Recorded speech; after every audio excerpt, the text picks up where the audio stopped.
Olá a todos, meu nome é Lara Noglovic Reis e esse é o experimento 2 sobre o estudo de um gerador em Física 5.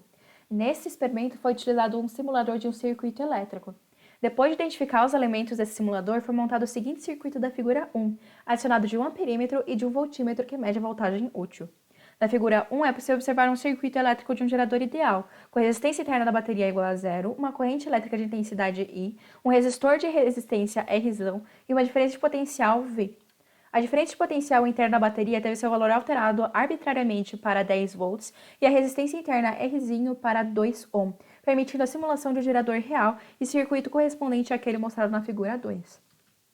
O valor da resistência R é alterado para zero, e a partir daí são adicionados 1 ohm na resistência, observando o valor da intensidade da corrente, da voltagem útil e da própria resistência. Esse processo é repetido mais 15 vezes, obtendo 16 medidas. Junto delas, foi também acrescentado o valor da potência útil, dada pelo produto da voltagem útil e da intensidade da corrente. Em seguida, foi plotado um gráfico da potência útil em função da intensidade da corrente, formando aproximadamente uma parábola. Por meio da equação da linha de tendência desse gráfico, obtida no Excel, foi possível obter os coeficientes da função de segundo grau estudada, e assim, os valores da resistência e da diferença de potencial interno da bateria. A equação obtida na linha de tendência era y igual a menos 2x² mais 10x. Sendo esse o gráfico da potência em função da intensidade da corrente, essa equação pode ser reescrita para P igual a menos 2i² mais 10i. Uma vez que a resistência interna da bateria é diferente de zero, há uma queda de potencial em R. A potência elétrica total do gerador não é totalmente aproveitada pela resistência externa, já que parte dela é consumida pela resistência interna. Por isso, a potência útil é dada descontando a potência quando a resistência interna da bateria é zero, como aprendido no capítulo 20, da porção utilizada com a resistência interna diferente de zero, isto é, VI menos RI ao quadrado. Para reduzir isso, podemos primeiro pensar na voltagem útil do circuito, dado a considerar que a diferença de potencial fornecida pela bateria ao circuito será menor em um gerador de resistência interna diferente de zero. Descontando esse valor, o RI, se obtém a voltagem útil. Sendo a potência útil dada pela voltagem útil vezes a corrente elétrica, se obtém o resultado comentado anteriormente. Agora, é possível observar aqui uma semelhança entre a equação da linha de tendência e a equação da potência útil observada agora. Por meio da comparação de ambas as funções, observa-se que VI é igual a 10i na equação da linha de tendência e RI ao quadrado é igual a 2i ao quadrado. Portanto, tem-se que a voltagem interna prevista nessa etapa desse experimento é 10 volts e a resistência interna da bateria é 2 ohm.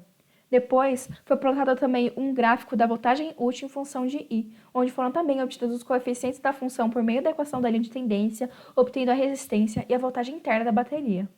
Da equação da linha de tendência foi obtida a expressão y igual a menos 2x mais 10. Sendo esse o gráfico da voltagem em função da corrente elétrica, essa equação também poderia ser escrita como V igual a menos 2i mais 10. Como discutido anteriormente, a voltagem útil é dada descontando a voltagem interna V pela porção consumida pela resistência interna, considerando esta diferente de zero.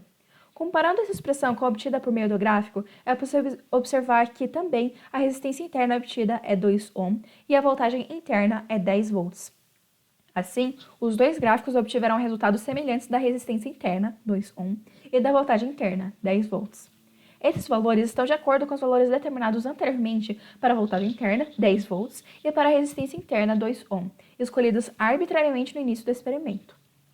Dessa forma, com sucesso, foi possível observar que os gráficos e a simulação tiveram os valores da resistência interna e da voltagem interna de acordo. Para isso, foram aplicados os conceitos e aplicações aprendidos ao longo do capítulo 20 e 21 do livro didático, como a potência desenvolvida em um aparelho elétrico, a leitura de instrumentos elétricos de medida, como voltímetro e amperímetro, voltagem, resistência, circuitos e corrente elétrica. Por exemplo, ao aumentar o valor da resistência do resistor externo, foi observada uma diminuição da intensidade da corrente elétrica, já que ambas são inversamente proporcionais.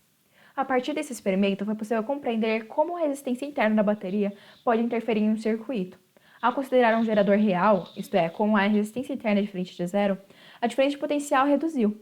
Ainda, variando o valor do resistor externo, foi possível construir dois gráficos que demonstraram a fidelidade das observações e expressões deduzidas ao longo do experimento, obtendo uma expressão para a potência útil e outra para a voltagem útil. Apesar de não ter sido apresentado com esse nome ao longo do experimento, foi possível aplicar o conceito da força eletromotriz aprendido no capítulo 21. A voltagem interna apresentada, na verdade, é utilizada nas nossas aulas com esse nome, força eletromotriz.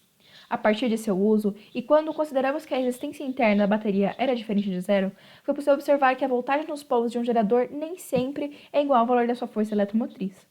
Como a potência é dissipada no gerador, ainda há o termo RI, pois a voltagem se torna menor que a força eletromotriz do gerador. Então, é isso que foi o trabalho realizado e muito obrigada pela atenção.